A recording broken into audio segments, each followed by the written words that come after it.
നമ്മുടെ ചാക്കോ സാറുടെ 11ാമത്തെ ചോദ്യം എന്ന് പറയുന്നത് OTT ഷെയറുകൾ ബഡ്സ് ആക്ടിൻ്റെ പരിധിയിൽ വരുമോ എന്നാണ്.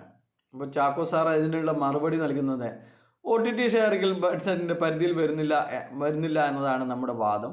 അതിൻ്റെ രേഖകളൊക്കെ നമ്മളെ കയ്യിലുണ്ട് എന്നാണ് കരുതുന്നത് എന്നാണ്. എന്താണ് OTT ഷെയറുകൾ എന്ന് പറയുന്നത്?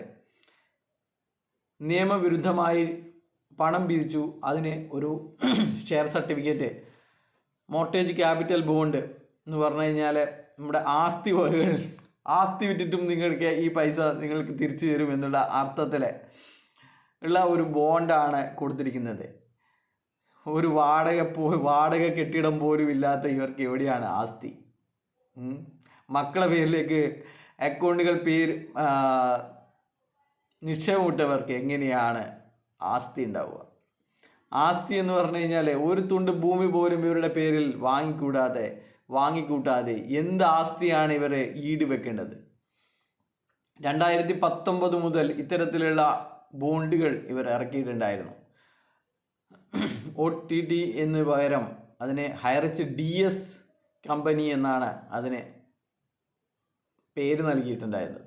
പിന്നെയാണ് ഇവർ അത് OTT ഷെയറായിട്ട് മറ്റൊരു രീതിയിൽ ഇറക്കിയിരുന്നത്. അപ്പോൾ ഹൈറിച്ച് DS കമ്പനി എന്നും ഹൈറിച്ച് OTT ഷെയർ എന്നും പറഞ്ഞ് 5 ലക്ഷത്തിൻ്റെ ബോണ്ടുകൾ 2019 മുതൽക്കേ തന്നെ ഇറക്കിയിട്ടുണ്ടായിരുന്നു.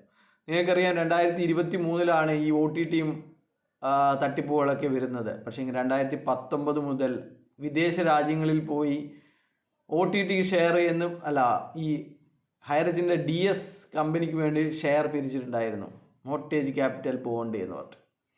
അപ്പോൾ അത്തരത്തിലുള്ള ഒരു ബോണ്ട് വിൽപ്പനയുമായി ബന്ധപ്പെട്ടാണ് കണ്ണൂരിലെ മാത്തിലെ ഒരു വ്യക്തി ഇപ്പോൾ ദുബായ് പോലീസിൻ്റെ കുബൂസ് തിന്നുകൊണ്ടിരിക്കുന്നത് എന്നുള്ളത് നിങ്ങൾക്കറിയാവുന്നതാണ്. അപ്പോൾ അത്തരത്തിൽ പിരിച്ച പൈസ കമ്പനിയുടെ അക്കൗണ്ട് ഫ്രീസ് ആയപ്പോൾ അവർക്ക് പണം ലഭിക്കാതെ വരികയും അപ്പോൾ പേ ഔട്ട് നിർത്തലാക്കുകയും അപ്പോൾ അതിനുള്ള വരുമാനം കിട്ടാതെ വന്നപ്പോൾ ദുബായ് പോലീസിൽ പരാതി നൽകിയതിൻ്റെയും അടിസ്ഥാനത്തിലാണ് മാത്തിൽ സ്വദേശി ഇപ്പോഴും ജയിലിൽ കിടക്കുന്നത്. അപ്പോൾ ഇത് എന്തുകൊണ്ടാണ് ഈ ബോണ്ട് അത്രയും നിയമവിധേയമായിട്ട് ഇറക്കിയ ബോണ്ടുകൾ എങ്ങനെയാണ് കൺസൈൻമെൻറ്റ് അഡ്വാൻസ് കൂപ്പണായിട്ട് കൺവേർട്ട് ചെയ്തത് എന്നുള്ളതിൽ ഇവർക്ക് എന്തെങ്കിലും മറുപടി ഉണ്ടോ?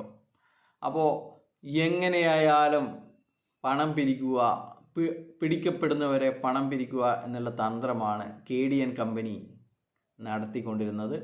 അപ്പോൾ ഇത് എല്ലാവിധത്തിലും ബഡ്സ് ആക്ടിൻ്റെ പരിധിയിൽ വരുന്ന ഒന്നാണ് എന്നാണ് പറയാനുള്ളത്.